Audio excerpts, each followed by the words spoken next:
And so I think the film really points out how a lot of the problem is in the way our kids are being taught to read. Millions of American kids struggle to read. We should succeed in seeing that every 8-year-old can read independently.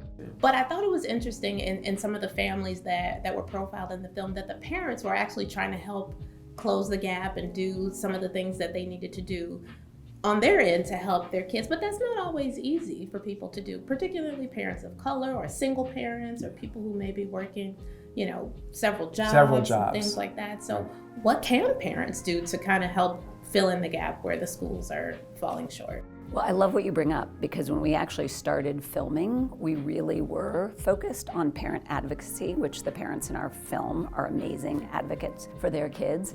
But what we realized is that advocacy wasn't enough. And even with those parents doing so much and supporting their kids and preparing them for kindergarten, if you get to kindergarten and you aren't using explicit instruction that has been tested across all races and all demographics, your kid is still set up for challenge and failure. So I think advocacy, parent advocacy is a lot and it matters, but we need to hold school systems accountable for teaching with research-based methodologies. So this is a civil rights issue. We're really trying to figure out how to get Oakland kids to read. Reading is everything. That's the foundation to everything in this life. It has been said that illiteracy is one of the most solvable issues of our time. There are publishing companies that do trade exclusively with the educational community.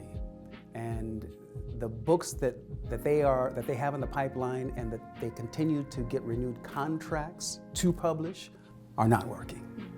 It's not science evidence-based reading instruction. And so we need to alter that dynamic. We need to start spending the money where it's actually going to have positive impact and get rid of the sort of the wink nod, network. Yeah. You know what I'm saying? Yeah.